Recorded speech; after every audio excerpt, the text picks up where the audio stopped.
Hi everyone, it's Maria, and today I'm going to be doing my part 3 of my question and answers that I got from you. I'm really excited because some of them were very strange, and these are the miscellaneous questions that didn't really fit anywhere. Most of them are about life in general, so let's just dive right in and see how long this one gets. All right, first question is probably my favorite because it's totally my fault I got this question. The question is, what do I like most about people? I asked this to Summer from Tales of Adventure, who is one of my favorite small booktubers, if you want to give her a look. She is delightful, and she was doing a question and answer, and I said, what do you like most about people? Now, at the time, I know exactly what I meant when I asked it, but as she asked me back, now I'm trying to figure out exactly what I meant. I think what I meant was, what do I like most about people that I like? Like, what draws me to people? And so for that, I'm going to go ahead and say probably their laugh and just the way that they make you feel. As far as physical appearance, I'm probably going to have to say their eyes. But if you have a good laugh and a good smile, that'll get you far in my book. And I'll probably want to be your friend. So that is, I'm pretty sure what I meant, Summer, and you're the best for asking me the hardest question back. All right, next question up. If I could travel anywhere, where would I go? Okay, I've traveled quite a bit. I still definitely have lots of places that I would like to go. But I think for this one, I'm going to have to say I would love to go to either Africa or South America with my kids on a longer trip, maybe a couple weeks long. I think that would be really cool. An African safari, like the photo kind, would be phenomenal. So I think that's probably where I would pick, although Machu Picchu and some of the really cool places in South America are also on my list. Costa Rica is up there as well. So next question. This one is for my girl Tina. Best dating advice. Okay, here's my dating advice, and it's been, oh my gosh, it has been 17 years since I started being with my husband.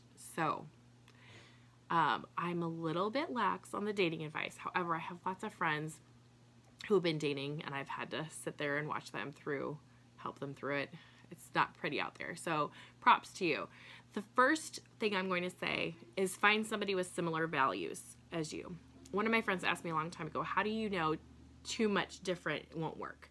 And I said, I think as long as you have the same values as somebody, even if you approach achieving those values and working towards those values differently, it will work. For example, both my husband and I are very, education is very important to us. We might look at it very differently, but because that is one of our main priorities, that's something we work on together. Something we can feel passionate about. Social justice is another one that has brought us closer together. Travel is another one. So I think if you have similar values as somebody, you can make it work. As far as meeting people and getting yourself out there, I would say be yourself, because if you have to feel like you're somebody else, it's not going to work out long term. Maybe don't put it all out there on the line right away, because yikes, don't do that. But I would say be yourself. And also follow your own interests. I think the more you follow things that you're interested in and are passionate about your own life and your own surroundings, that radiates out, and people connect with that, and people gravitate towards that, especially people who might think similarly or want similar passions. So that's my advice for you, girlfriend. You got this. And as always, like, it is not worth being with somebody if they're not nice to you. So I actually told that to one of my girlfriends this week, was my bar that you have to cross is you have to be kind. If you're not kind, if you see them being mean to a server or to someone else, get away, because they're not going to be nice to you when they're mad at you. Being kind is the threshold. All right. Okay. The next question, what are some of my favorite travels that I've been on? Okay, they're all very, very different. So I would have to say my favorite place in the world is Italy. I love the food, I love the people, I love the art. The 2 times that I've gotten to go were spectacular trips. One of them I went when I was 16 with my mom, to go see the David, and it was the best. Some of my favorite days were that trip. The second time I went on a cooking vacation with my mom and dad and my husband, and we went on a smaller tour. We did some touring during the day, and we did cooking classes in a Italian villa in the evenings and afternoons, and it was just such a fun trip. I learned a lot. We still cook a lot of the things that we learned over there. We stopped actually buying. We barely ever buy lasagna noodles now because we make it from scratch and it's better. Multichato, we learned to make that, and that was just, it's one of my favorite things my husband makes me. So those, yeah, Italy is probably my favorite. I went on a trip with my mom to India and Nepal a few years ago, which was mind-bending in so many ways. So that was really cool for her and for she and I to get to go and do something like that together. We got to see Everest from an airplane. That was really neat. So those were good trips. As far as family trips, my husband and I, on our 10th wedding anniversary, made a chart of, and I'd show it to you, except my daughter is sleeping in my room right now. We made a chart of each year, till the kids leave the house and how old they would be on those years. And then we tried to figure out where we still wanted to take them, and then plugged it into which year. So for instance, this year we're going to be going back to Washington, D.C. because the kids were much younger, and we didn't even have my youngest then. So we're going to be doing that, and that kind of ties in with our history a little bit. This year we did South Dakota, or last year we did South Dakota, and that was phenomenal. So they got to see kind of that area of the country. So we have several different big vacations plugged in. We do some mini vacations throughout the year as well, but those are some of my favorite travels with the kids. We did, we did South Dakota, we did Ireland and England a few years ago. That was another phenomenal trip. Ireland is the prettiest place that I've been. And we have some family that we love out there. I might actually get to go out there later this year again. We'll see how it works out. But so those are my favorite places. But I like seeing places. Another little place that I like to go to that I haven't been in years and I want to go back is Stratford in Canada. They have a Shakespearean festival there, as well as several other theaters that they show great productions on. You can do tours of the costuming, backstage wardrobe areas. It's just, that was a really fun trip. I've gotten to do that a couple times. I could go on and on, so I'll stop. Okay, those are some of my favorites.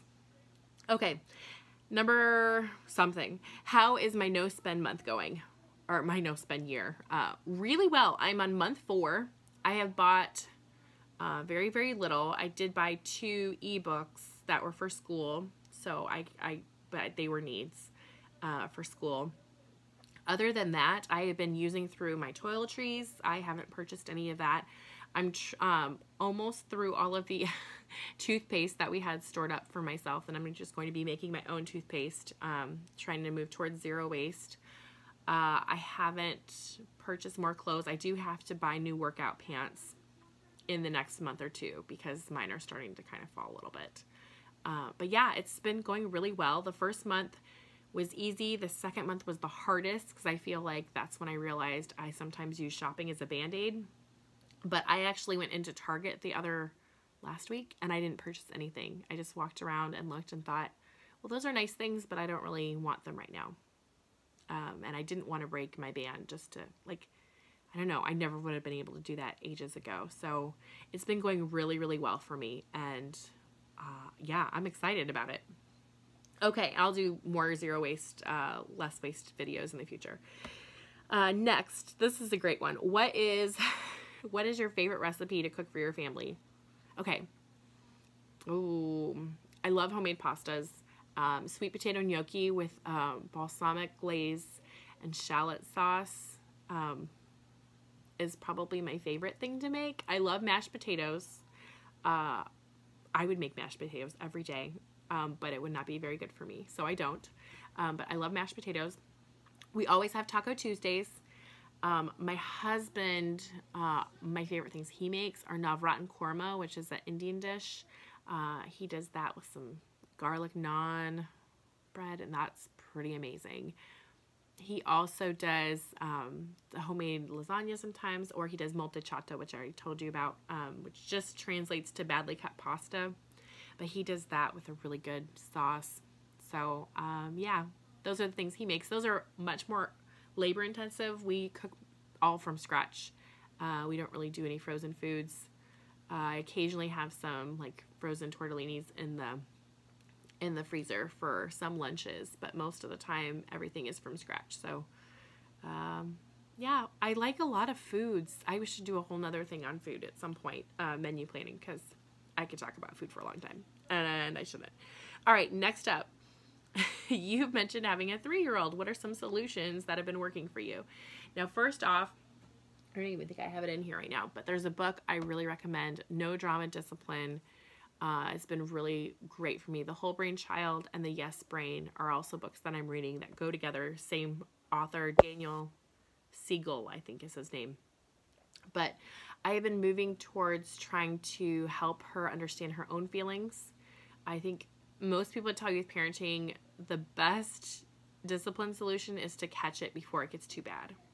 So I do a lot of noticing my kids and where they're mentally at. If they're starting to get frustrated, I remove them from the situation and just talk it out.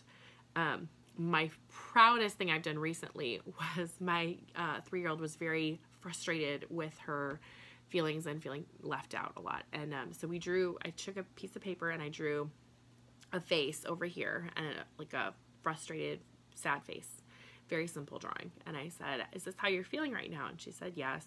And I said, "I understand that you're feeling right now like this. It's okay to feel like that. But we're over here trying to work on things, and it's hard when you keep coming over here to connect with you if you're feeling so frustrated with us and yelling at us. I need you to figure out how to calm down like this." And I drew another calmer face before you can come back over to our group. And if you need me to help you figure out how to do that, that's okay. But you can't do that. So that's been helpful, is just helping her see visually how her actions are affecting people.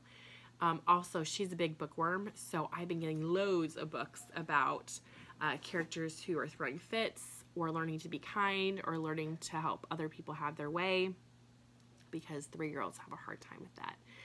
Also, I always fit in some individual time, even if it's for 5 minutes with each of my kids, just to tell them that I see them. Because I think a lot of times, especially when you have more than one kid, it's really easy for them to feel like they're not being seen. So that's my suggestions. All right, shared hobbies with my hubby. What activities and hobbies do I like to do with Erin? Because this person put in, because they were tired of just watching TV all the time with her husband. I won't rat you out. Anyway, we still do some TV together. We've done a little bit more lately just because I've had other things going on that we've had in the background. We've done some online courses together, which were really fun. We did a science fiction fantasy literature class online. It was free. There are lots of free online classes you can do together. I know you can work on a skill together. We like tabletop games, so there are lots of 2-player tabletop games, and I'm pretty sure I've done a video of that. If not, I've at least planned for one and never did it, so I'll look, and if I have, I'll put it down below in the comments. I mean, in the description box. So, like, Lost Cities is one we really have liked. Da Vinci's Challenge is a tile pattern game we've done before. Obviously, there's the old standby of chess. So we've done some, like, tabletop games together. Working on projects is a big one. Whether it's sitting down and talking about the budget together, or your vacation plans, or your parenting strategy, even just doing some sort of hobby together. We did a half marathon together, and that was one of my favorite marriage memories, was training for that.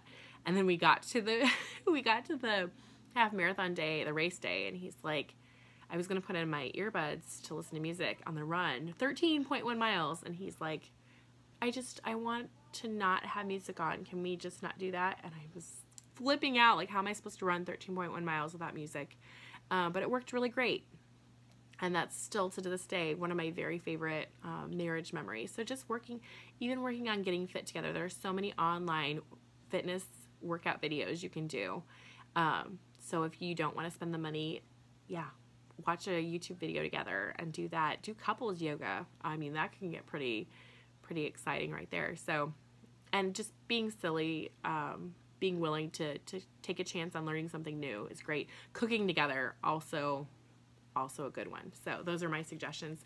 And make it a point even to get out every once in a while by yourselves. So we've been doing a better job of that in the last couple of years. All right. Are you more of an ocean person or a space person? I really like both. Looking at pictures, space seems very cold, so I would not want to like hang out in space or be an astronaut. I do like looking at the pictures. So the ocean's obviously cold too, but I'm going to say the ocean mainly because I love jellyfish, anglerfish, like all of those weird deep ocean beings that I think are so crazy. That's why I'm going to say ocean, because I think the marine life is so interesting. All right. Do you have kids who love reading like you, or do you think they will?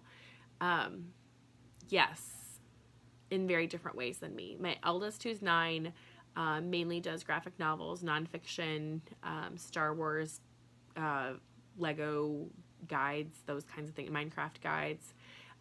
He's still very reluctant to pick up just like a novel.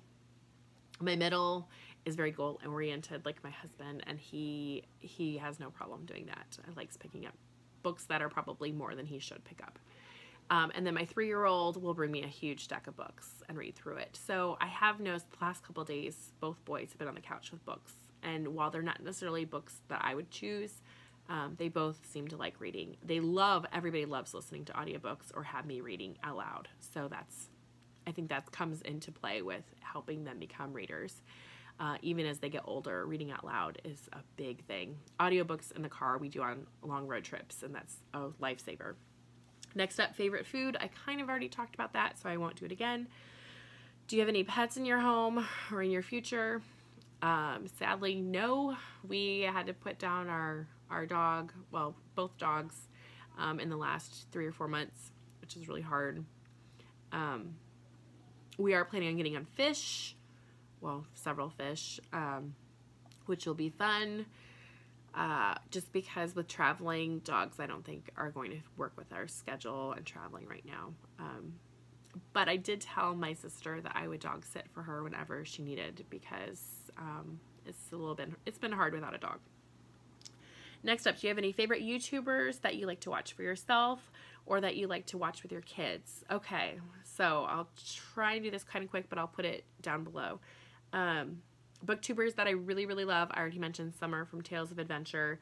Run Right Reads, Problems of a Book Nerd, Split Reads, obviously a Book Olive, Rincey Reads. There's so many. Steve Donahue always is entertaining, even if I'm not going to read all the books he's going to read. Life Between Words.